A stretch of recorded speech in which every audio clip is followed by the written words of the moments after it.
What is up guys, and welcome to the first episode of the Devlogs. In this series you'll get to see me write shitty code in an attempt to create a half decent game. You might be asking yourself, why am I doing this? Why another game development series? Isn't there enough on the internet? I don't know, but if you like gaming, code and comedy, you might want to stick around. Ever since I knew what game development was, I had this amazing idea for a game. It was going to be like Minecraft combined with Kerbal Space Program. There would be an infinitely generated procedural universe. Hold on a second. What's that you say? A No Man's Sky clone? No guys, you got it all wrong. It didn't take long though for me to realize that 3D game development was hard, so in the end I decided to create a Starbound Terraria clone. A 2D blocky space sim.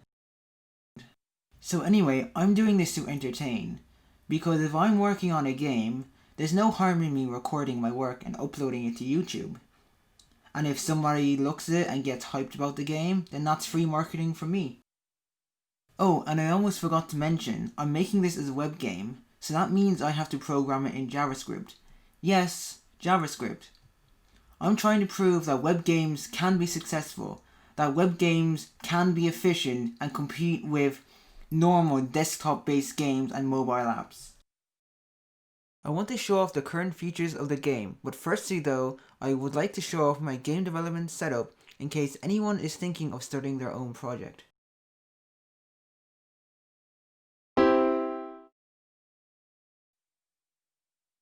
The first and most important thing in my setup is Atom.io.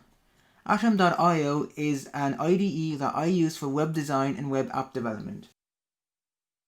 If you're familiar with Atom, you will know that you can install user-created packages or themes. This basically allows you to add extra functionality to Atom that didn't exist out of the box. For example, I have two packages installed, one that handles the live reloading of web pages, and another package that allows you to create a PHP server in the root folder of your project. The live reload module does as it says on the tin. It allows a web page to be reloaded automatically every time a file is saved. The benefit of this is that I don't have to refresh a page every time I want to see a change. So I can have a web page open on a separate monitor, and every time I save my file it will automatically update for me. Another benefit is that the CSS is also live reloaded, but in this case it doesn't reload the full page. So if you have a website with dynamic content on it and you want to change the style of that dynamic content, you can do that live without having to reload the page. This obviously saves a lot of time on the development process. The PHP server package is just as simple. It allows me to run a PHP server in the root folder of my project. The only reason I'm using a PHP server is because Chrome requires all images loaded on a canvas to come from a localhost server or a HTTP server. I can't load anything from the local file system, otherwise it won't work. As I'm sure you've noticed, my primary browser for testing is Chrome, but I also use the Chrome DevTools for debugging code. In the future though, I will have to use Firefox and Edge to make sure that my game works cross-browser.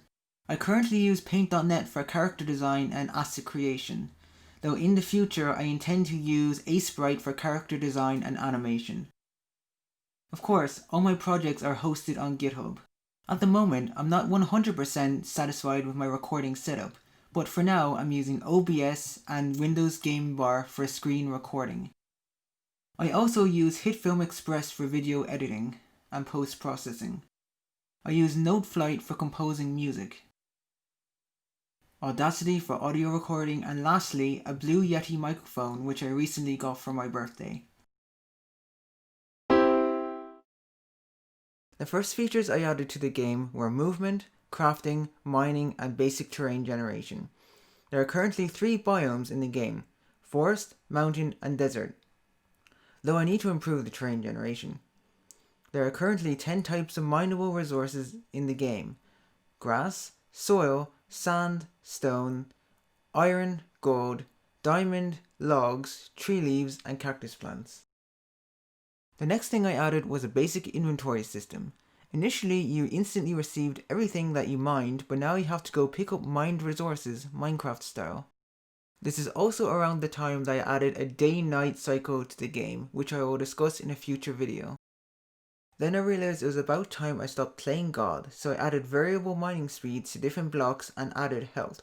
The first thing you'll notice here is that the player can sustain damage from mining certain blocks, because if I punch a rock in a game, I can't collect the rock. But if I punch a rock in real life, I end up in the A&E. This just makes it a little bit more realistic. Of course, when you die, you return to the spawn point, which is x0 and the first y coordinate that has a solid block underneath it. The last two features I added were an extended inventory and the ability to swap inventory items to different boxes. And that just about brings us up to now. For the last part of the video, I'll just talk about the features I'd like to add in the future while designing a thumbnail for this video. One of the first things I want to add to the game is a basic crafting system. For now, you will only be able to use a crafting bench, but in the future there will be specialized workbenches such as smelting furnaces and anvils for creating tools. I then want to add the rest of the solar system into the game. If you include dwarf planets, there are 13 known planets in the solar system. I'll eventually add other solar systems as well. For this whole system to work, you, the player, will need to be able to build rockets, which brings me to my next feature. Players will firstly have to build rocket factories and launch pads for mineable resources. How this will work, I don't know yet. But I do know that players will also have to build the rockets themselves from materials such as steel and other metals. If you cannot find the necessary resources, you will be able to buy them on the marketplace with the coins. There will of course also be orbital mechanics so that the player can actually fly the rocket around the solar system. On terra firma, there will be hostile and non-hostile animals. There will also be NPCs that you can interact with / rob, much like Minecraft. I would also like to add a quest system as a way of trying to add lore to the game. By adding quests, I should be able to introduce the backstory to the universe, the stuff that you don't necessarily see in-game. Now this might all seem very ambitious, and it is, but people also said the same thing when Bill Gates took on Intel, or when Elon Musk took on literally any industry in existence, and look where they are now. So of course, I might never finish the game, but apparently it's all about the journey, so I'll be releasing videos either weekly or every 2 weeks if I can.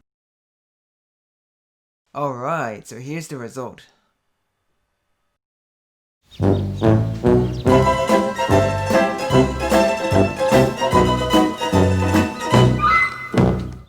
The verdict? Apparently I can't draw. Maybe I should just pay someone who knows what they're doing? Anyway, that just about wraps it up. Don't forget to like and subscribe, and if you want to find out when I release new videos, don't forget to ring that bell.